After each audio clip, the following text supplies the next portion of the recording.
Hello students, welcome to our YouTube channel your BSc guide. आज के इस video में हम बीएससी थर्ड सेमेस्टर फिजिक्स के यूनिट नंबर 2 को पढ़ रहे थे, जिसका नाम था मैग्नेटोस्टैटिक्स। उसका आज लेक्चर नंबर या कह सकते हो आप क्लास नंबर 6 है। इसके पहले की 5 क्लासेस ऑलरेडी हो गई है, मैंने चैनल पे अपलोड कर दिया है। अगर आपने नहीं देखा है किसी भी रीज़न से, तो आप बीएससी थर्ड सेमेस्टर फिजिक्स की प्लेलिस्ट चेकआउट कीजिएगा, आपको मिल जाएगी। नहीं तो डिस्क्रिप्शन बॉक्स में मैं आप लोगों को प्लेलिस्ट का लिंक भी प्रोवाइड कर दूंगी, आप वहां से जा कर के देख लीजिएगा। काफ़ी ज़्यादा इंपॉर्टेंट क्लास है। मैंने आप लोगों को most important chapter unit topic में बताया भी हुआ है कि ये क्लास कितनी ज़्यादा इंपॉर्टेंट है, ये चैप्टर कितना ज़्यादा इंपॉर्टेंट है। तो आप किसी भी क्लास को मिस मत कीजिएगा। आज की वीडियो में हम लोग एक टॉपिक लेके आए हैं जो कि है एम्पियर्स लॉ, जिसे हम एम्पियर सर्किटल लॉ भी कहते हैं। काफ़ी ज़्यादा इंपॉर्टेंट है। इसका स्टेटमेंट ऑफ प्रूफ एग्ज़ाम में आता है और इसका डिफरेंशियल फॉर्म में भी आता है। तो आज की क्लास बहुत ही ज़्यादा इम्पॉर्टेंट होने वाली है। तो आप लोग प्लीज़ वीडियो को स्किप बिल्कुल मत कीजिएगा, मेरी हर बात को ध्यान से सुनिएगा, फॉलो कीजिएगा। अगर आप मेरी सारी टिप्स को, ट्रिक्स को, जो मैं कहती हूँ उसको फॉलो करते हैं, तो आपके डेफिनेटली एग्ज़ाम में बहुत अच्छे मार्क्स आएंगे। ठीक, मेरे चैनल पे आप लोगों को फिज़िक्स, केमिस्ट्री, मैथमेटिक्स तीनों सब्जेक्ट के पूरा syllabus, most important chapter, unit, topic और सारा यूनिट जो है डिटेल में कवर करा के मोस्ट इंपॉर्टेंट क्वेश्चन भी प्रोवाइड करूँगी, इसके आंसर्स को भी प्रोवाइड करूँगी, पेपर एनालिसिस भी करूँगी, सब कुछ करूँगी। तो बस आप लोग थोड़ा सा पेशेंस रखिए, एग्ज़ाम से पहले पहले आप लोगों का कंप्लीट हो जाएगा। तो एम्पियर्स लॉ कह सकते हो, या कह सकते हो एग्ज़ाम में पूछ लिया गया कि डिफाइन या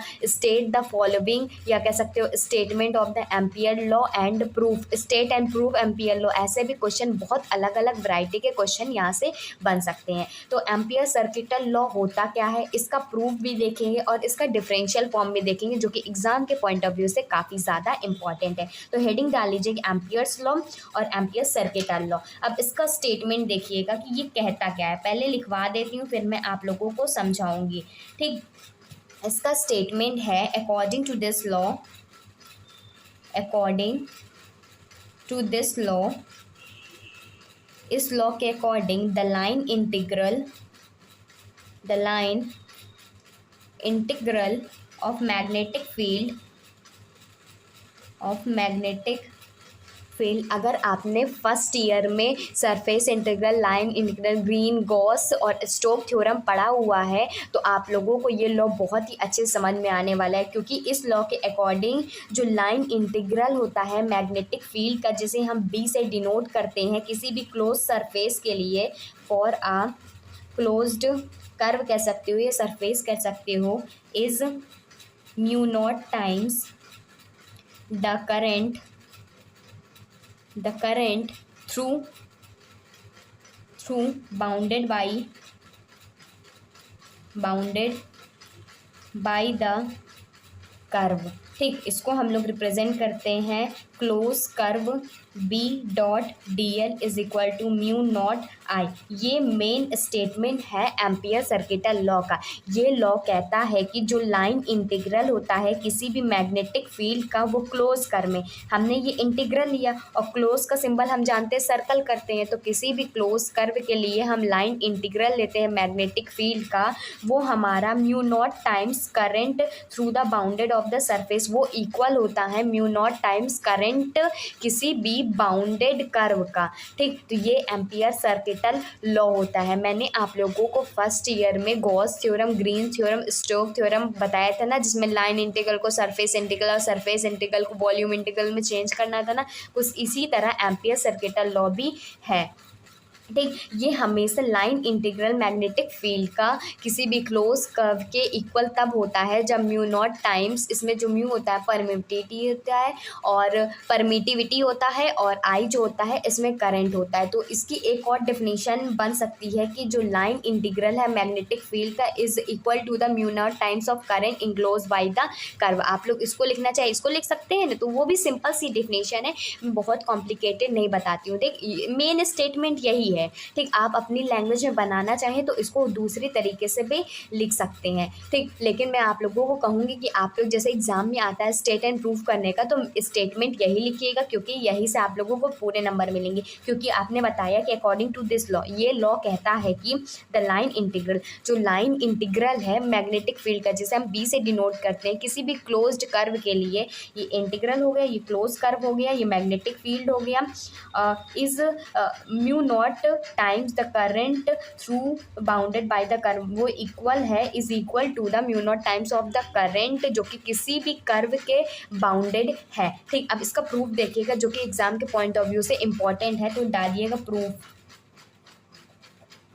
प्रूफ डालेंगे तो सबसे पहले समझ लीजिए हमें क्या चाहिए। हम मान लेते हैं कि एक वायर है जिसमें हमें करंट फ्लो कर रहा है, ठीक, और हमें क्लोज्ड कर्व की ज़रूरत है। तो मान लेते हैं एक कोई पी पॉइंट है जिसकी डिस्टेंस यहाँ से, ये ओ है, सेंटर मान लेते हैं ओ है, और इसकी डिस्टेंस आर है, और एक पॉइंट हमने लिया है। ठीक, तो इसके अकॉर्डिंग हम एक कर्व को या कह सकते हो स्फेयर को ड्रॉ कर लेते हैं जहाँ पर मैग्नेटिक फील्ड पाई जाएगी। ठीक, तो मान लेते ऐसे हमारा क्लोज्ड कर्व बन गया।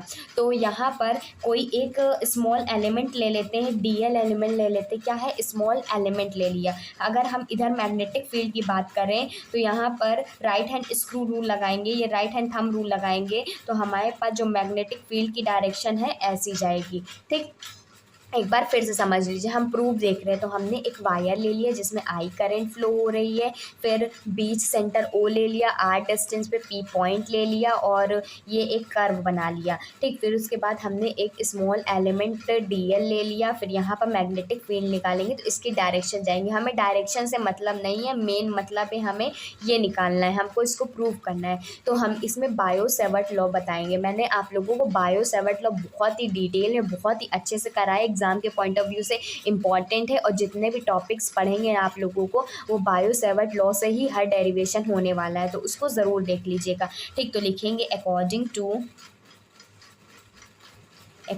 To Biot Savart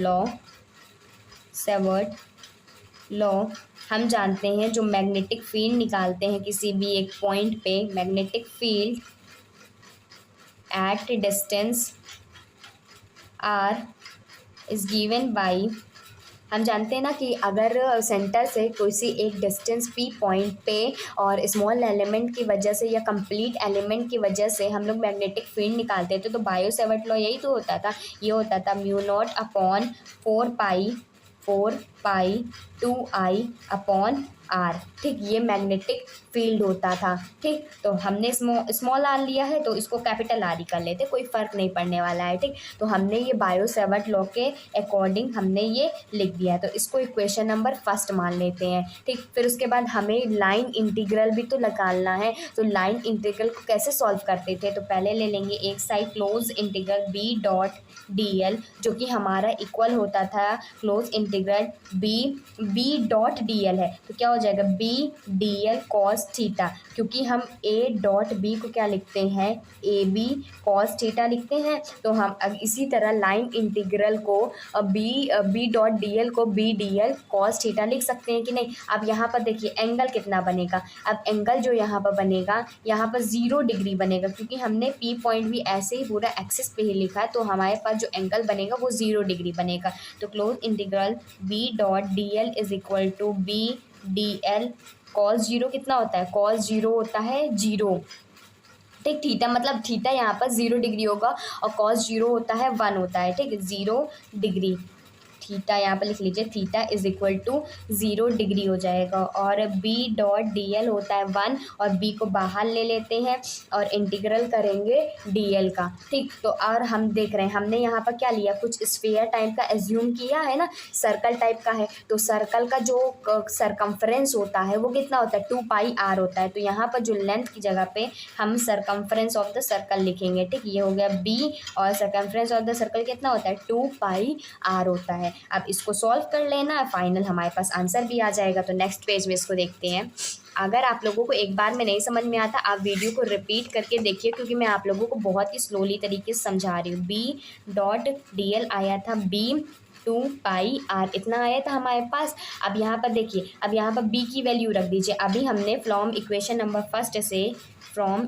number first कहता है b is equal to mu naught upon 4π2i/r, यही था ना। तो इसको सेकेंड इक्वेशन मान लेते हैं, तो लिखेंगे put equation number first in equation number second में पुट कर देंगे, तो integral b.dl is equal to b की जगह रख देंगे म्यू नॉट अपॉन 4π2i/r और मल्टीप्लाई 2πr, r से r कैंसिल आउट हो जाएगा, पाई से पाई कैंसिल हो जाएगा, 2 1 जा 2 2 जा 4 और ये 2 से ये भी 2 कैंसिल आउट हो जाएगा। तो हमारे पास b.dl क्या बचा, यहाँ पर म्यू नॉट बचा और यहाँ से i बचा। तो हमारा ये एम्पियर सर्किटल लॉ भी हो गया है प्रूफ।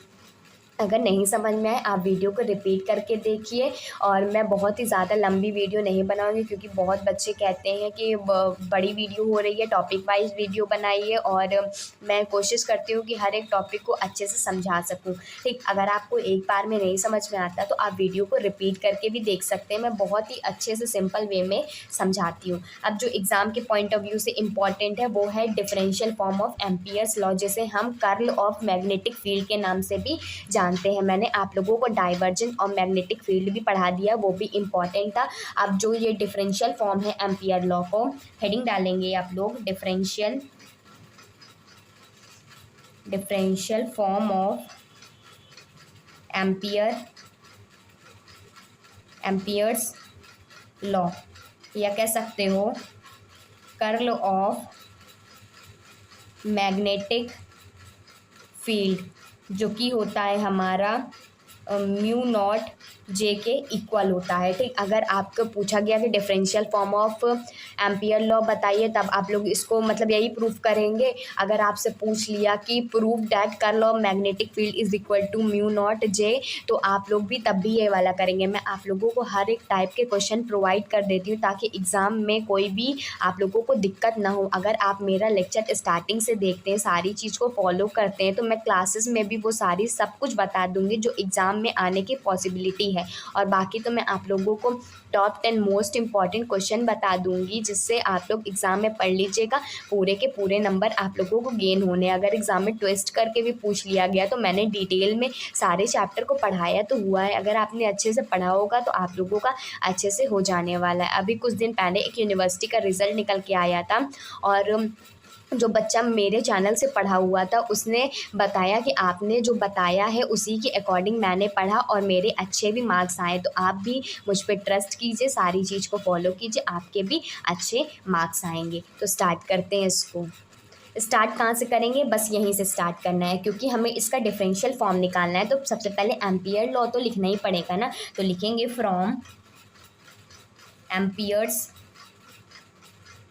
एम्पियर्स लॉ कहता है b.dl close integral b.dl is equal to mu naught I है। ठीक, एम्पियर्स लॉ से हमने ये पहला पॉइंट लिख लिया। अब हम लोग करंट डेंसिटी जानते हैं ना, मैंने आप लोगों को करंट डेंसिटी बताया है। Since we know that current density, जिसे हम J से रिप्रेजेंट करते हैं, वो होता है चार्ज अपॉन एरिया, जिसे हम लिख सकते हैं J upon DI/DS। Small area के लिए निकालेंगे इसीलिए हमने DD लगा दिया। तो यहाँ से DI की वैल्यू कितनी हो जाएगी, JDS। अब यहाँ से सिर्फ I की वैल्यू निकालते हैं, इसका डिफरेंशिएशन इधर चला जाएगा तो ये इंटीग्रल में चेंज हो जाएगा, तो ये इंटीग्रल DDS हो जाएगा। ठीक, तो जहाँ पर I की वैल्यू है इस इक्वेशन में पुट कर देंगे। इसको मान लेते हैं इक्वेशन नंबर सेकेंड।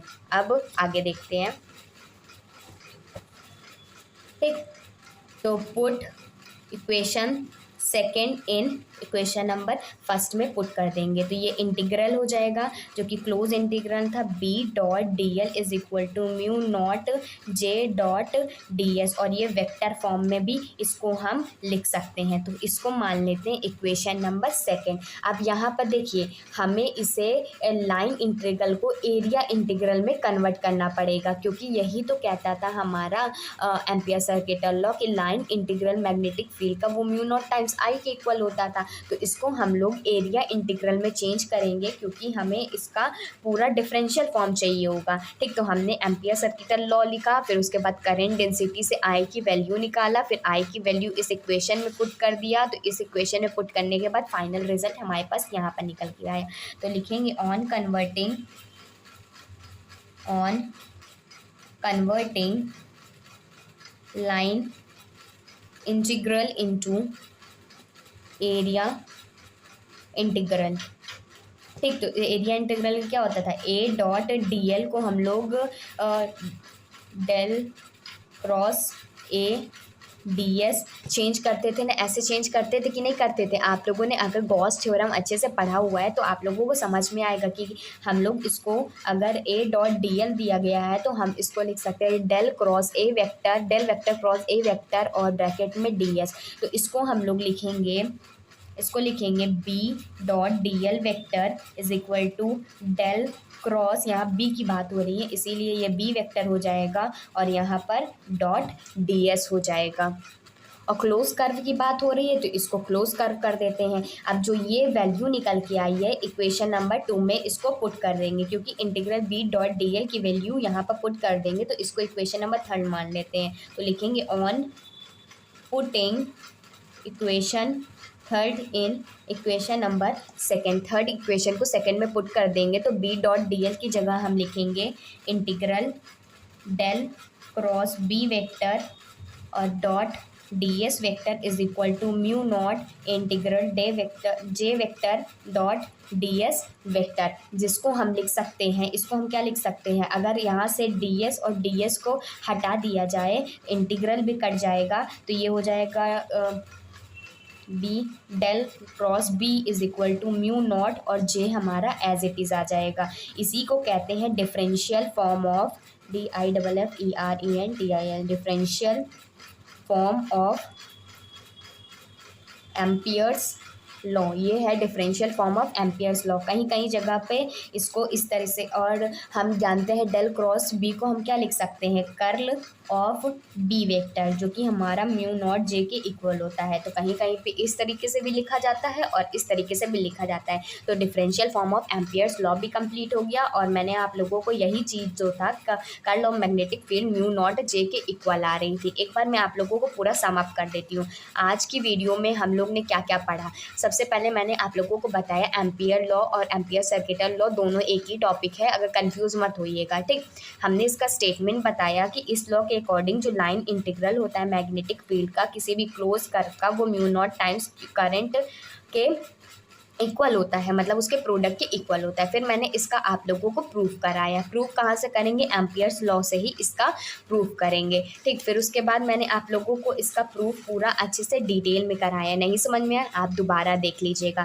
फिर उसके बाद मैंने आप लोगों को differential form of Ampere's law बताया जिसे हम कर्ल ऑफ मैग्नेटिक फील्ड के नाम से भी जानते हैं। तो इसको मैंने आप लोगों को समझाया। एम्पियर्स लॉ लिया, फिर उसके बाद करंट डेंसिटी से आई की वैल्यू निकाला, आई की वैल्यू की इक्वेशन नंबर 1 में पुट करा तो हमारे पास ये वाली इक्वेशन आ गई। अब लाइन इंटीग्रल को एरिया इंटीग्रल में कन्वर्ट करने के लिए ये वाला एक फॉर्मूला है। ठीक, तो इसको हमने इसके फॉर्मूले लिखा तो हमने बी डॉट डी एल की वैल्यू यहाँ से निकाल ली। फिर उसके बाद थर्ड इक्वेशन को सेकंड इक्वेशन में पुट कर दिया तो हमारे पास ये वाली वैल्यू आ गई, जिसे अगर हम यहाँ से इंटीग्रल और डी एस को हटा देते हैं दोनों साइड से तो हमारे पास इतना बचेगा, जिसे हम कहते हैं differential form of Ampere's law या curl of magnetic field is equal to mu naught J. Hope आप लोगों को अच्छे समझ में आया होगा। नेक्स्ट वीडियो काफ़ी ज़्यादा इंपॉर्टेंट होने वाली है क्योंकि नेक्स्ट वीडियो में मैं आप लोगों को एप्लीकेशन ऑफ एम्पियर लॉ कराने वाली, जो कि एग्जाम के पॉइंट ऑफ व्यू से इंपॉर्टेंट है। इसके जो एप्लीकेशन होते हैं ना एक एक करके क्वेश्चन में भी पूछ लिए करते हैं। तो नेक्स्ट वीडियो में मिलते हैं, तब तक के लिए आपको वीडियो अच्छा लगता है, कुछ भी अच्छा लगता है, समझ में आता है तो कमेंट करके बताइएगा। और मैं आप लोगों को बता देती हूँ कि जब आप लोग लाइक करते हैं, कमेंट करते हैं ना तो मुझे भी एक तरह का मोटिवेशन मिलता है कि मैं आप लोगों को सही गाइडेंस दे रही हूँ, सही पढ़ा रही हूँ। मेरी भी बहुत मेहनत लगती है तो आप लोग भी समझिए, सारी वीडियो कवर हो जाएगी। आप लोग टेंशन मत लीजिए, अच्छे से प्रिपरेशन करते हुए चलिए। मैं सारा सब्जेक्ट, सारा यूनिट सब कुछ डिटेल में कराने वाली हूँ, तो आप लोग थोड़ा सा पेशेंस रखिए और ख़ुद भी पढ़ते रहिए। ठीक, रिवाइज़ करते रहिए, नोट प्रॉपर्ली बनाते रहिए। ठीक, अगर आपके कोई छोटे भाई बहन फर्स्ट ईयर में हैं तो उनको भी मेरा चैनल रिकमेंड कीजिएगा, क्योंकि मैं आप लोगों को पहले भी पढ़ा चुकी हूँ और अब से न्यू क्लासेस भी स्टार्ट हो गई हैं, तो वो लोग भी अच्छे से पढ़ लेंगे। आप लोगों की भी क्लासेस रेगुलरली रहेगी, कहीं पर मिस नहीं होगी, ठीक। किसी कारणवश अगर मिस हो जाती है तो मैं आप लोगों को कोशिश करूँगी एक दिन में 2 या 3 लेक्चर प्रोवाइड कर दूँगी, बस आप लोगों को कंप्लीट हो जाएगा, कोई टेंशन मत लीजिए। So goodbye and stay safe.